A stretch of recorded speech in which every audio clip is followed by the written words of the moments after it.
بسم الله الرحمن الرحيم. اصلا بكم فكره جديده، فقره الكوره مع الجوكر. وطبعا يا اخوانا قبل ما نبدا الفقره ما تنسوش تدعوا لاخواتكم شهداء غزه، شهداء اليمن. ربنا يا رب يحفظ لنا، ربنا يا رب ينصرهم ويتقبل شهدائهم وينصر على من عدوهم ومن خذلهم. طبعا يا اخوانا هنبتدي خير بدايه الصلاه على نبينا محمد عليه افضل الصلاه والسلام. طبعا هنتكلم يا اخوانا في الملخص بتاعنا عن كل حاجه. هنتكلم عن الوجبتين الدسمين لدوري الابطال، وطبعا نهائي فرنسي ايطالي على ارض المانيه، لكن ده سيبها للاخر. طبعا بقى اخوانا هنتكلم على قرار التاجيل بتاع ازمه القمه، اللي طبعا للاسف يعني ازمه افتعلت بفعل فاعل. وطبعا كالعاده يعني يا ترى ده خوف، ده خوف ولا ايه؟ يعني ده ملهاش الا حل واحد، يعني ده خوف. السنه اللي فاتت نادي الزمالك اتعرض لنفس الموقف واتخصم منه 3 نقط، واتخصم منه 3 نقط كمان في الاخر ومحدش اتكلم. ليه بجد والله؟ قرار ليه اتأجل يوم 15؟ يعني هل منتظرين مباراة الزمالك وبيراميدز؟ هل مثلا منتظرين حاجة زي دي كده؟ يعني بجد والله ما نعرفش ايه القرار ده، يعني ايه المغزى من القرار ده. طبعا يا اخوانا كمان هنتكلم على مشاكل الزمالك، العرض مستمر ورحيل بيسيرو بعد اداء، يعني مع كل الاحترام مش عايز اقول اداء مقرف. يعني طبعا نادي الزمالك اتعادل امام البنك الاهلي بهدفين لكل فريق. طبعا يعني مش هنتكلم على التحكيم لان احنا كده كده خلاص، يعني التحكيم بقى في النازل اصلا، كده كده الكره المصريه في النازل، فمش هنتكلم، مش هيبقى تحكيم وكوره. طبعا ايمن الرمادي دلوقتي اصبح مدير فني جديد لنادي الزمالك، واتمنى التوفيق. يعني طبعا يعني انا بالنسبه لي مش مقتنع الصراحه بايمن الرمادي، برغم انه كان عامل موسم كويس، وكان طبعا حقق بطولتين كاس الرابطه مع سيراميكا. لكن مع كل الاحترام سيراميكا غير الزمالك، يعني بالتوفيق ليه. برغم ان انا الصراحه يعني مش عايز اقول مش مقتنع ولا مقتنع، هنشوف يعني اللي هيحصل. طبعا يا اخوانا استعدادات الكلاسيكو، ان شاء الله الكلاسيكو يوم الاحد الجاي الساعه 5، 5 وربع باذن الله في المانجويتك. وطبعا استعدادات الكلاسيكو والكلاسيكو الرابع، طبعا انا بقى بتمنى فوز برشلونه وكل حاجه، لكن برضه احترام لفريق ريال مدريد. وكريستيان ارنولد خلاص بنسبه كبيره بره، طبعا يرحل من ليفربول، وبنسبه كبيره ممكن نشوفه الموسم القادم في ريال مدريد. طبعا يا اخوانا يعني هنتكلم، مش عايزين طبعا نتكلم على حسين لبيب وصفقات وحوار وفيلم زيزو العبيط، لكن يعني عايزين بس ندعم النادي الاسماعيلي، لان فعلا النادي الاسماعيلي دلوقتي بقى في منطقه خطره جدا. الاسماعيلي بيخسر امام انبي، وطبعا يعني بنسبه كبيره كده الاسماعيلي قاب قوسين او ادنى من الهبوط. نتمنى يا رب. عايزين طبعا نشوف الاسماعيلي في صوره احسن، وطبعا في مركز يليق بيه. يعني فعلا المراكز الاخيره اللي في الاسماعيلي في اخر كام سنه كان الوضع سيء، اسوأ بل اسوأ من الاسوأ كمان. فهنشوف الاسماعيلي طبعا الثلاث مباريات الجايين اللي فاضلين له، يعني هتبقى مباريات صعبه، وبالتوفيق ليه في المباراه الجايه. طبعا عنده مباراه جايه امام مودرن سبورت، وبالنسبه للاثنين طبعا الاثنين في المراكز الاخيره، يعني اللي هيكسب فيهم هيعلى على الثاني اكتر. فهنشوف طبعا بالتوفيق للفرقتين، وهنشوف طبعا الاسبوع القادم هيرجع على ايه.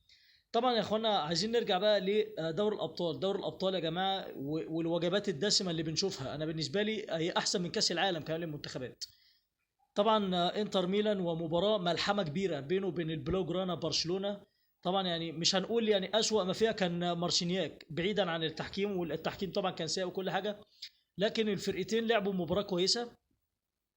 انتر كان متقدم 2-0، برشلونه عاد ب 2-2 بل تقدم، ثم طبعا تعادل في اللحظات الاخيره.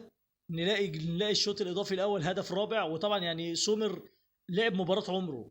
حارس انتر ميلان انقذ الانتر، برغم انه دخل فيه 3 اجوان لكن انقذ الانتر حرفيا. لامين يامال مهما ادينا له من حقه، ده ازيد من حقه كمان. لامين يامال يا جماعه لعيب ممتاز، يعني بجد نتمنى انه ياخد الكره الذهبيه، لو ترشح للكره الذهبيه ياخدها وباكتساح. طبعا نتكلم بقى على مباراة دانيا والباريس سان جيرمان امام ارسنال. مباراة كانت قوية جدا فعلا. باريس سان جيرمان برضه لعب مباراة حلوة، طبعا مستفيد من فوزه في ملعب الامارات 1-0، لكن كانت مباراة حلوة جدا.